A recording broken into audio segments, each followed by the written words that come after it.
hydration. Jordan Moore, Sean Cody, Max Brown, Kait Devir joins the show for the first time, and you're our third consecutive transfer on this show. You come to USC from Boston College, and it's interesting because of your sport. A sport, I'm like you, grew up in the Northeast, much more popular, prevalent sport. What led you to go from BC to USC? Yeah, I mean, obviously it was a big adjustment, but I think overall USC was that balance I needed between academics and athletics. USC was always kind of my dream school, especially being so interested in film and content creating. It was that home I always wanted to go to. But yeah, lacrosse is huge in the East Coast, and I think slowly it's building on the West Coast, and it's awesome that USC is a part of that growth. Content creating, huh? I like that. I could use some help with some content. Maybe we need to talk after the show and we'll get some content going because I need some help on my Instagram. Ask Jordan. It's awful. But anyways, Kate, how's the season going for you? Oh, you get here to USC and the season's off to start. How are you guys doing this year? How's the team chemistry going? Yeah, I mean, obviously it's different coming in mid-year transfer and then going right into a season. I didn't really have like a preseasons, especially getting out here and then getting COVID. So it was definitely a rough start. But I think right now, I mean, we're 11-3. We're in a good spot. I think we've been really challenged this season with top opponents. Battling through the ranks, not being ranked in our preseasons, but I think surprising everyone with how much firepower we have on both our offense and defense. I think overall our team culture is phenomenal this season, and I think we're really building on going into the Pac-12 really strong and showing what USC is all about, which is great. As a former quarterback, it's one thing getting hit by a 300-pound defensive lineman like Sean, but it's a whole nother battle being a lacrosse goalie with balls flying right at you, it's the whole deal. How did you get used to that?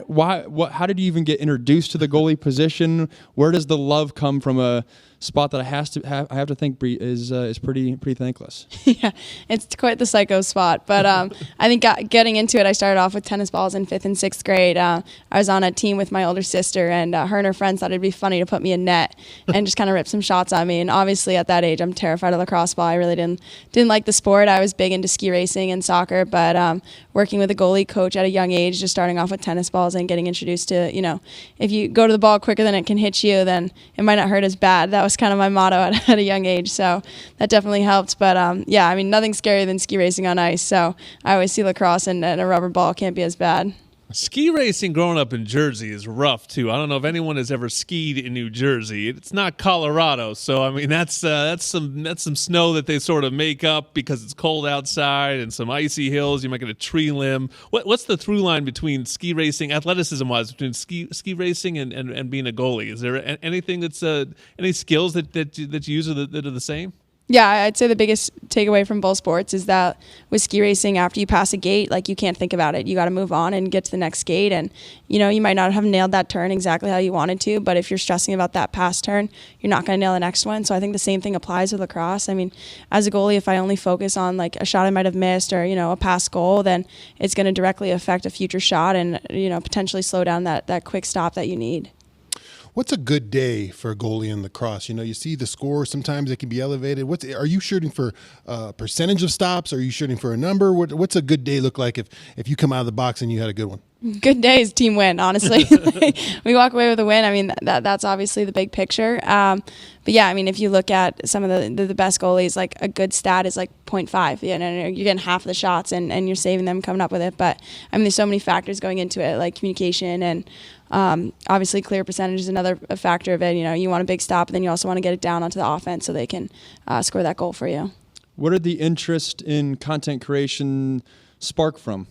Yeah, I mean, it definitely started, again, with ski racing. I was so interested in studying, just like with Sprongo, it's kind of like Huddle, just studying how I played, and I noticed how when I used film and applied it to a sport, I'm a visual learner, so being able to see your play and really, study your habits and what you can do, it can make you a better player. And I think then, getting to college and realizing it's such a unique thing to be able to play a college sport, especially at Division I level, I wanted to document it. It was my instant thing. And actually, I saw your fiance's work, Victoria, and, it's especially for female athletes, you go on YouTube and you go on TikTok and you see all these accounts where like these big football programs, like they'll create that content for them. Like, especially I know like big football programs, like they do these day in the life videos, they do these mic'd up videos, and it's awesome. But it's like for female sports to be able to have that, I think that brings so much more awareness to like what it is to be like a female athlete. And so that's what I do with my platform. I know like just being here this semester, I've done like a mic'd up video of practice, of lift, and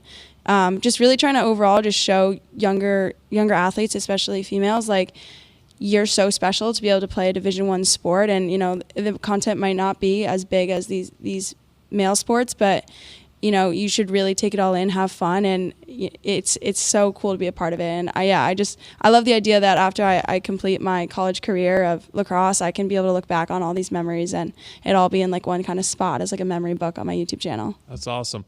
Well, you got a couple more games left, and then it'll be Pac-12 championships. And that one team that's sort of been the bugaboo for you guys has been Stanford. You've been right there with them twice and coming on the wrong end. I assume you'll see them potentially again in Pac-12s. What's it going to take to get over the top and win that conference title? Yeah, I mean, I think our team, again, it comes down to us. You are your own enemy. And I think if we go into Pac-12 really focused on our goals and how we want to pursue those games, that's when we play our best. I think, you know, second time we played Stanford, we came out really hot and we were really ready for them. But obviously that weekend was tough. We lost two of our best players, especially on defense.